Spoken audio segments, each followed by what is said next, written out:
shot and I believe like the hand, like before the 9 shot shooting or whatever the fuck. And he dropped it. He dropped the track. Your life's on your life's on. This track's a fucking banger. It hits hard as fuck. Okay, like the chorus, it's crazy. Kill yourself. Like the chorus is fucking crazy. Like I still got it stuck in my motherfucking head. Like it's banger as fuck. But pretty much after the shooting happened, he still had respect for Supreme, but he ain't like Supreme no more, right? So, during this time, he also dropped another track, Get a Quran. And Get a Quran, it was taken as a diss and also as a track where he's snitching out people, but that's really not the truth. In the track, it's him really just calling out a lot of names in Queensbridge and just talking about where he grew up and shit, and also paying homage for a lot of people. The problem with the track, though, was a lot of people took it as dry snitching. The reason why this happened is, while he was recording some tracks, Ja Rule and his gang jumped to studio that he was in.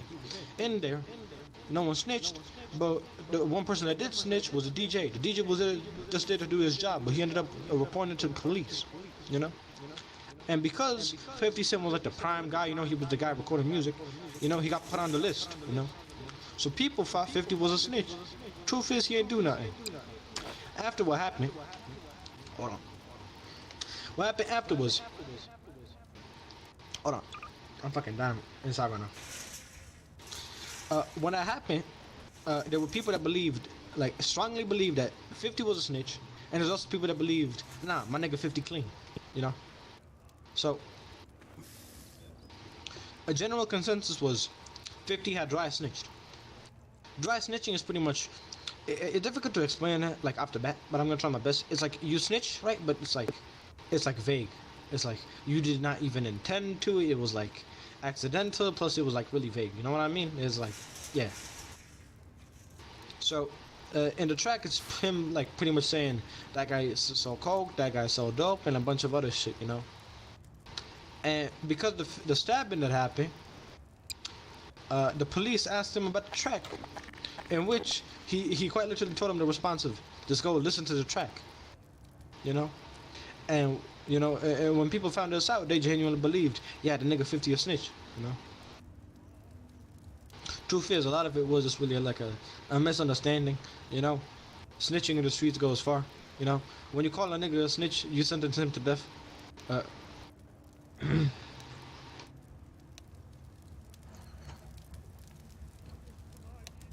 What the fuck? The fucking animation. Hold on. Hold on. I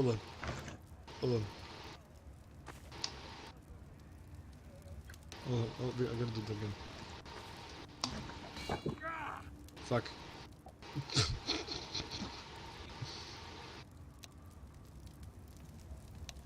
You'll revive.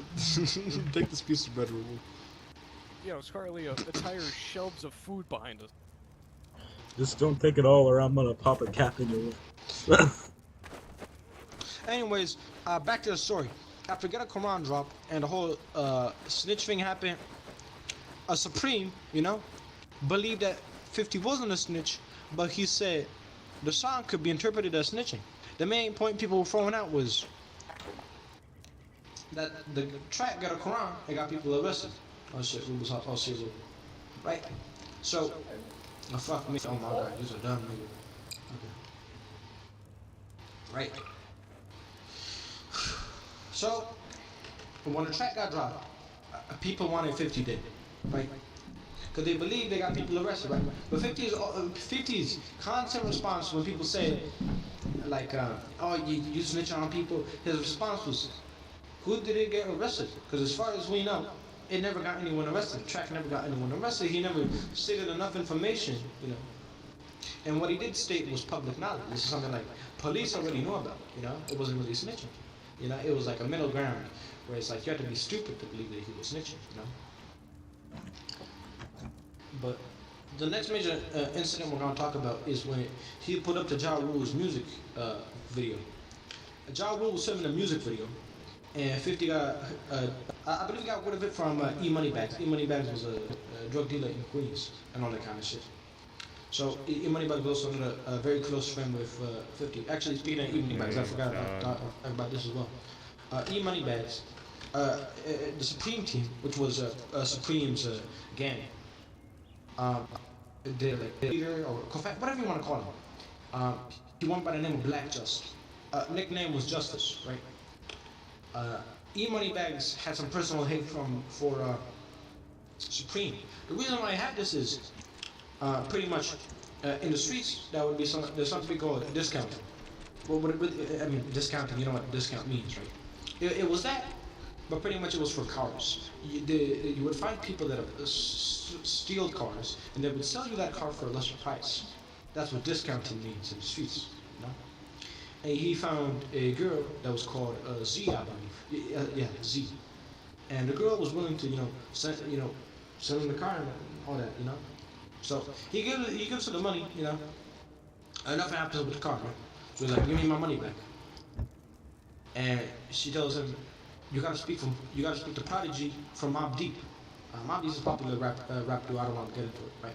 Pretty much he goes to Prodigy and he's like, why the hell I gotta go to you, about the money? And he's like, listen, I got no idea. All I know is that Supreme, he told me to not give you the money, and if you want to do something about it, you gotta go speak to him. You know? E Moneybags' response to that was, why do I have to go talk to Supreme? And why did he tell you to not give me the money? You know? So, the reason Supreme did this, at least we so believe, is because Supreme really hated thieves and like sticker kids and all that. So he kind of did it to E Moneybags as like to teach him a lesson or something like that. So, what happens after is E Moneybags, and I'm serious, he was buying groceries at the mall. He saw the bulletproof van that Supreme would drive around in the city with, right? He saw Justice and Supreme in there. He saw Justice and Supreme in there. Supreme was the driver, right? And what happened was, E Moneybags always resorted to violence, even over like the smallest like arguments, right? Over the smallest shit, he would pull out the gun. This is what happened. He saw Supreme and Black Just, and he knew Black Just was a cool guy.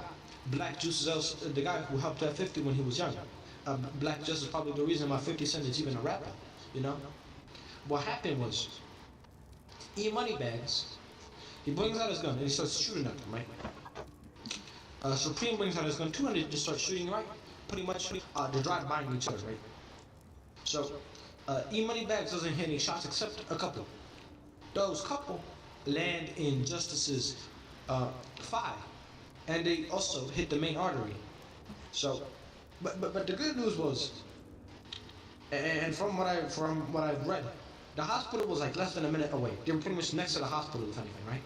So Supreme wouldn't have to do much to get like Justice in like a good spot, and Justice could have lived, right? Instead, what Supreme did is he drove all the way around back to like the crib, which is like 10 minutes away. Hopped out the car, found a guy who would be willing to drive Justice to the hospital, which is like another 10 minutes. So, but Justice was like way dead. Like by the time he was dead now. He was dead. And when 50 got word of this, he didn't believe that E Moneybags was responsible, you know, because the root of the problem was Supreme. Supreme didn't want to give, money to E Moneybags, so this all could have been avoided, you know.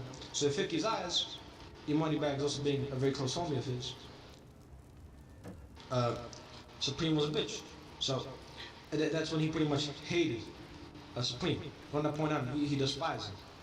That's not to say like the respect for God. He still respected Supreme a lot more than like the average person. He had a lot of respect for him. So now this is the main part. 50, and this is what I was talking about earlier.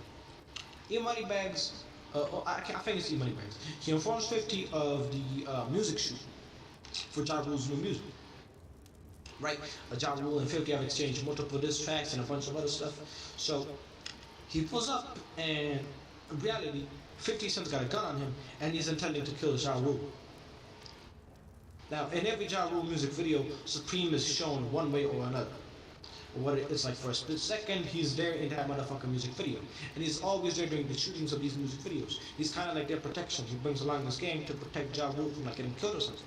And he sees 50 from a distance on like a bike or something. I can't remember.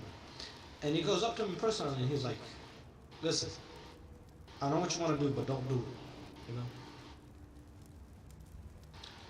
know, these cats ain't gonna do nothing. You know, so just leave them alone." I see it, John. So in Supreme's eyes, I see it, John. He believed that Murder Inc. and Ja Rule, they couldn't do anything to 50, no? They already had done multiple stuff in the past. They had stabbed 50. Actually, funny story about that. When 50 got jumped in that studio with the DJ and all that, what I mentioned, he got stabbed, right? But the cool part about it is, he left pretty unscathed. The stab wound was like pretty small. What I mean by pretty small, he only needed 3 stitches. That's really small. You never see a nigga get 3 stitches. Okay? So, that's the best part. 50 casually ran out the club, walking like it's nothing. And Bimmy, who was another guy part of the Supreme team, he wasn't into drama. He actually grew up with 50. He was really cool with 50. He's like, "Hey man, how's it going?" 50 casually walks past and he's like, "Nothing man, how are you?" And they just keep walking, as if he didn't get stabbed, right? And apparently, when Ja Rule left the building, he had a black eye and he needed an ice pack. It's really funny, right? But after the music shoot, 50 was constantly dropping diss tracks. And at such a constant rate that eventually his Power of the Dollar album got like leaked. I can't remember. There's a reason why it's unreleased, but I don't know why it's unreleased. I can't be bothered to find why. Right, but pretty much, people heard the track. It was a lot of crazy shit. I mean, it's probably his best album. His best album is unreleased. Is his unreleased album? It's his like, you know, prime music. You could argue. So, because of a lot of tracks and all that was already happening, 50 Cent during this time also joined the Green Eyed Mob. The Green Eyed Mob was a mob that was formed to fight against Supreme, and to not be scared of Supreme, you need to have some balls, you know. There was like 5 people, like in the entirety of Queens, that like were not scared of fucking Supreme. I can name a couple of them. It was Green Eyed, which is where the name comes from. Green Eyed was that was a nickname. I can't remember his actual gang name. He made for Supreme until he took some jewelry from Supreme, and then Fat Cat or someone told Supreme about it. Supreme wasn't happy, as you could assume, and then that's where the rivalry started. You know, the other person being E Money Bags, another person being 50 Cent. You know, and that's generally the main people. The other people were genuinely, you know, random cats in the streets. So here's what happens. Because of the tracks and everything that was going on, Supreme believed at first 50 Cent could do nothing. He was just a small random guy. It's rap, beef, who cares, right? But it was getting to a point where he was genuinely causing trouble for Ja Rule and all that, you know? In fact, Supreme would always say, "Don't worry, 50, I'm not doing anything, man, to you. Like, don't worry." In reality, Supreme was making calls from the back. He was like pulling the strings from behind. In fact, when you listen to a 50 Cent rap song, any song from like the 2000s, that was probably recorded in Canada because no studio in America would let him record. He was really that blackballed. He could not record in America. The entirety of America would not let him record. It's insane, right? So he had to record a lot of his music in Canada, right? DJs would get beaten up if they let him in or play his music. He was hated. Okay, well, not hated, but they didn't want him to succeed. And when 50 started succeeding, the main reason he succeeded was because of a track called How to Rob. How to Rob is probably his best track of all time. Not in terms of lyricism, or the concept of it and like the way he executed it. It's a track where he's calling out every big rapper, it's pretty much clout chasing, right? But it's clout chasing in a genuine diss track. It's like, he disses a lot of the greatest rappers in it. You know, there's a lot of great lines in it, but that's a different story.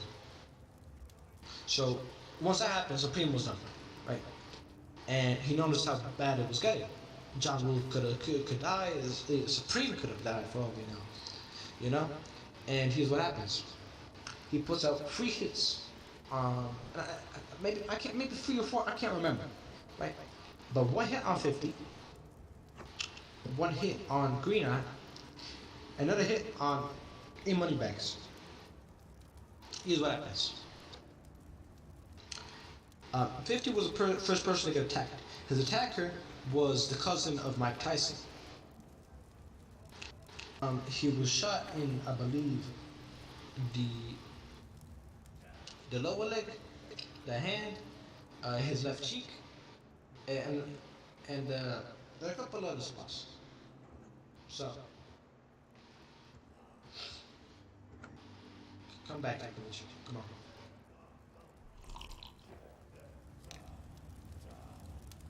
My bad. So after he got shot, and a bit of a story about why he got shot was, well, not why he got shot, but the way he got shot was, and this all could have been avoided, but the way it went down was, 50 had a friend and a driver guy who was going to drive him to the club and shit, and pretty much, the driver wanted some jewelry for his girlfriend to wear and all that, so 50 went back into the house. 50 Cent went back into the house, right? And he went in to get jewelry and random shit, and also to bring a pistol. When they came back to the car, a guy pulls up from the side and shoots 50. Now, the driver only got him to hit, so it wasn't anything big.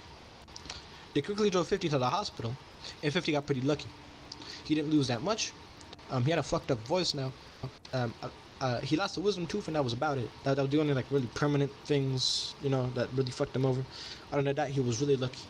So, 3 weeks later, 50 spent, I actually think 50 spent around 2.5 weeks in the hospital, I believe. 3 weeks later, 50 Cent's killer is shot dead. He was shot dead by the ex-fiance of Lil Kim. I don't want to get into that, but he was pretty much shot dead. Yeah. So, here's where shit gets spicy. E Moneybags gets pulled up on and is shot dead. So E Moneybags is dead. And another person that gets pulled up on, as I mentioned, was Green Eyed. Although Green Eyed survived, and as far as we know, Green Eyed did survive, but he went into hiding. There's no record of him past that shooting, except that he was alive. So he survived and went into hiding. Now, 50's response to getting shot was this. The first thing he did when he got out of hospital was he went to Supreme's grandma's house. Because 50 was shot outside of his grandma's house, next to his car. So 50's genuine plan was, I'm gonna go to Supreme's grandma's house. I'm gonna wait for Supreme in his own car, and when he gets near his car, I'm going to shoot him dead, just like he did to 50. Pretty fucking brutal, you know? In fact, 50 had slept multiple days in the car waiting for Supreme, but Supreme never showed up because he was too busy doing other stuff. It's insane. It is pretty insane. So, after this happens, you know, one of the greatest albums of all time, I want to say it's better than Power of the Dollar, it is dropped, that being Get Rich or Die Trying. Especially the Many Men Wish Death Upon Me track. You know, that's the most infamous track of all of them, where he's talking about getting shot and all that, you know. Other than that, that's just kind of like the general story behind the album, Power of the Dollar. There's more stuff behind it. But when it comes to the tracks, probably my favorite track was Ghetto Koran. No, my very, very favorite track has to be Your Life's on the Line. Your Life's on the Line is fucking brutal. Especially the chorus, like, this is crazy. The kind of like half interlude, half song, Corner Cocaine. That's kind of like the nickname for it. That shit's a banger too. Got a Quran, as I mentioned. It's also another banger. It's a very good song. A lot of songs on the fucking album are good. Hold on. Let me get the fucking track list real quick.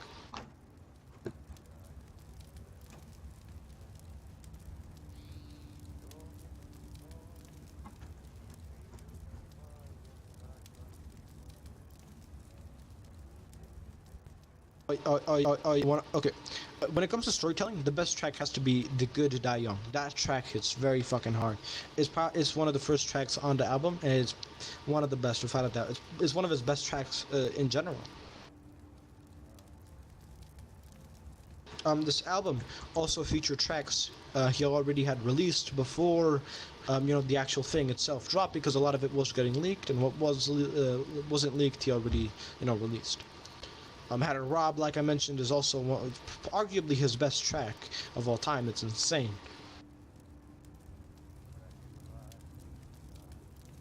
Power of the Dollar itself is a great track. It's decent. It's not as good as the other ones, but it's good. It has a lot of replay quality to it.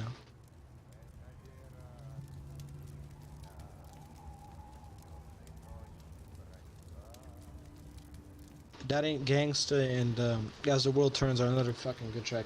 As the World Turns is like is also another like good storytelling capability from 50 Cent. It's one of the best tracks as well. But yeah, it has a lot of good tracks in the motherfucking album.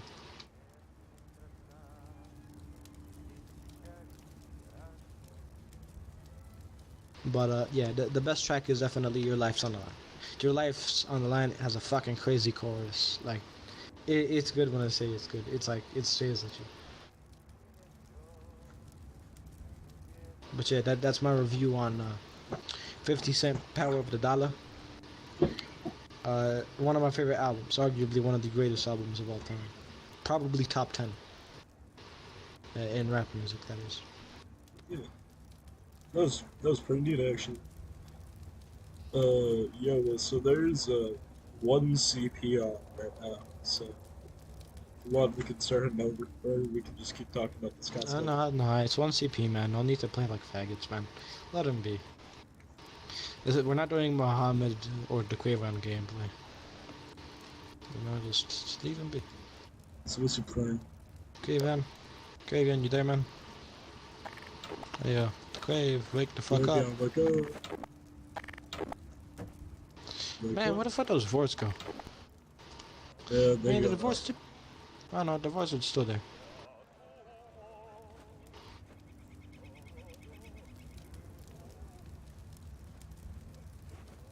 I'm gonna check for again storage real quick. I'll come with. The Quave is back. You're the Quaven. It's good. We're gonna check storage ammo. Come with.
Anyways, what did you think of my review on Power of the Dollar by 50 Cent, James Takovich?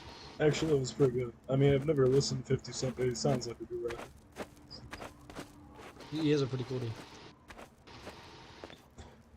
dude. Anyway, let's go scav. Man, the whole thing that happened to the Quavon is pretty fucking sad, man. Yeah, Like, that's terrible. I know everyone makes, yeah, it's terrible. I know everyone makes fun of the Quavon, right? But like, this guy's actually like going for something. Yeah.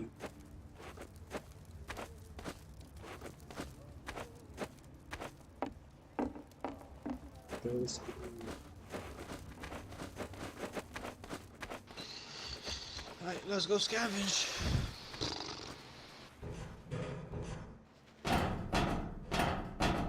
You want to do the full thing, like at Tremlaw and everything, or you just want to scavenge the one near? Actually, hold on. Because you dropped in, guess we're like just going now. I can do just fine without like, it's just if you can. But I know these canals by memory at this point. It's like muscle I memory. have them memorized, dude.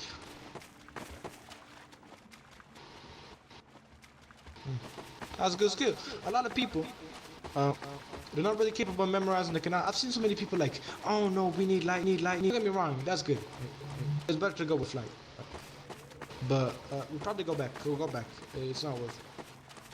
I mean, I could go for it, but it's just not worth it right now. Yeah, no. A lot of people they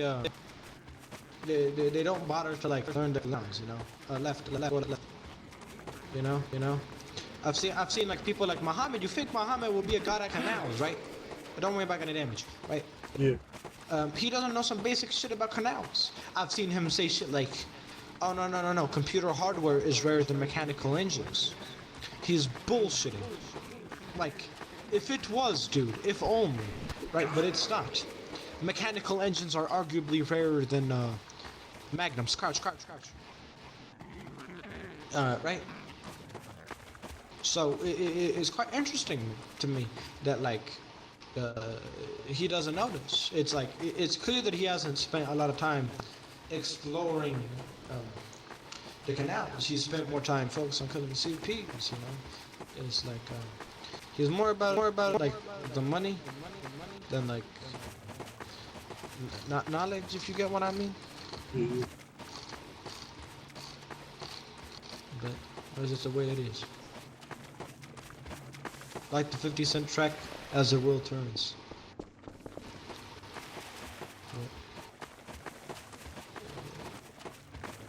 I've seen him like talk about, you know, knowing the canals pretty well, you know, and it's like asking basic like, what's the kind of shit you can get out of like loot containers? He don't know, you know, because we should probably go to the acid pit as it has the most items. Yeah. But speaking of Muhammad, this whole Wu-Tang F6 thing, I considered bringing back the original Discord, right? Because the original Discord was great. It was like, it wasn't even that roots-based at its peak. It was more of like just a general hangout place. The shit that we did, it was crazy. You know, but the reason why I shut down was because of Muhammad. You know?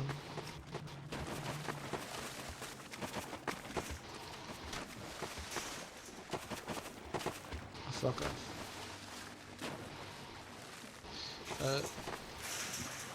And that reason being, I had no control over it. I mean, Wu-Tang was supposed to be this elitist group, you know? I don't think the Quavian's bad as a rebel. I think he's just way more used to that impulse-esque gameplay than Roots, you know? If you can get used to that Roots kind of like, no meta, don't do stupid shit, he'd be great. The only thing he's missing is listen to what people say, stop complaining. And if you can do that, you can do anything, you know? It's like I remember him asking me one day,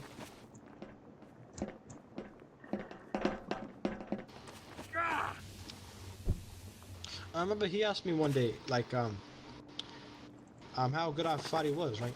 And my genuine response to him was just to tell him to fuck off, you know? Because I know the Quavian knows that he is good, right? It's like he just wants people to tell him that he's good, you know? And it's like, that's how it is, I mean. Early when he really started popping off, like, peak the Quavian kind of shit, he was constantly like asking me and Rubo, like, yo, am I a good rebel? You know, am I like doing good? And he was doing good, don't get me wrong, right? He pulled some crazy shit. Okay. But the Quavian's got more, like, he's got a lot of potential. He's already really good, you know, but he could be a lot, you know, even far better. You know? If he could just be more competent. I should get rid of the motherfucking dropship. Ah, these gay ass niggas.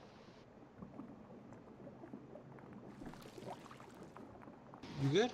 Yeah, I'm good. Oh, hold on, hold on. Back. That was good. Fellas. There's a guy over there. I'm hearing a nigga.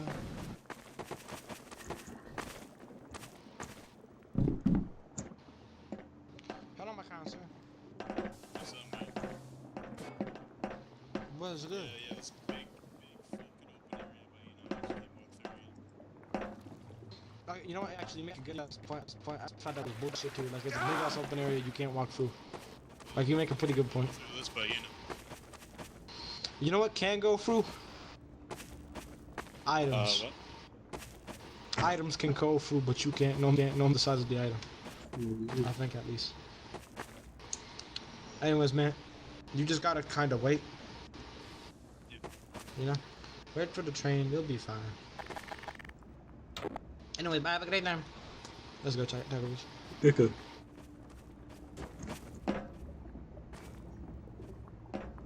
Anyways, like I was. Oh shit! Get up! Get up! Get up! Shit! Get up! Okay. Alright. I think we need to go back to the rebel base. Yeah. Like I was saying, and don't get distracted by me talking, okay? You know, because I don't want you to die. You don't need to be like a good on your own, you know, kind of rebel. It's like, if you're capable of listening to what someone tells you, that is better than just being good on your own. It's like people like the Quavion, they do very well on their own. I mean, we've seen the Quavion take on multiple CPs. Me and Rubel have taken on free CPs with, you know, multiple, you know, that outperform us in every way, and we've still won. Like there's this one fight that like just stays in with me, where we killed 2 pistols and a single SMG by being civs with pistols. Like that's a great clip. Like we perfectly ambushed them. They did not see that one coming. You know, and the reason why it sticks with me so long is considering how long it took us. You know, we didn't go into the city and just get it done. Remember, we were just civs. In fact, we didn't even know how much ammo we had. We just hoped that our guns were loaded. At least I did. I don't know if Rubel had more ammo, but I certainly did. And I remember so clearly. It's like we had waited 4 hours or something like that. By the time, listen, the only reason we rushed them and ambushed them was because it was 2:40 a.m. in the morning. We just wanted to get it over with. And when we jumped them, it was insane, you know, because it paid off. The wait paid off, you know. And this is even better. When the Quavion had gotten a hold of the SMG, I gave it to him. He was begging me, and I saw maybe there's a good chance in this, right? And when I gave him the SMG, he killed 3 more CPs. He ambushed one, and the 2 other ones were completely stupid. You know, that was a perfect rebel plan, even though the Quavion was his own. You know, that's what I mean. The Quavion is good on his own, right? But in my eyes, if you can listen to what someone tells you, you know, that's also very important. The Quavion isn't that good at listening what someone tells him to, right? But he's very good on his own, right? If he was good at listening to what people told him to, he'd be one of the greatest. You go first. Nigga, oh my god. Come on. Yeah. Come on, Tackle. No, do not die. Do not die. Come on. Go. Oh my god. Oh, you gotta help me. Okay. This is bad. I go. Alright. Come on, you got a perfect shot, man. Come on. My nigga. Come on. Do not die. Oh shit. Please do not fuck up the jump. Oh my god, nigga.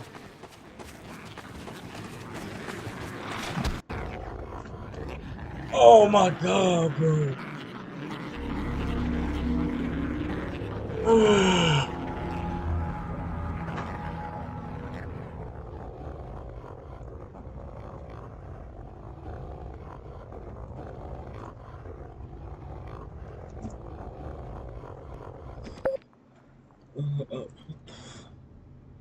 Tom, what was that? I was hitting E, I was doing everything.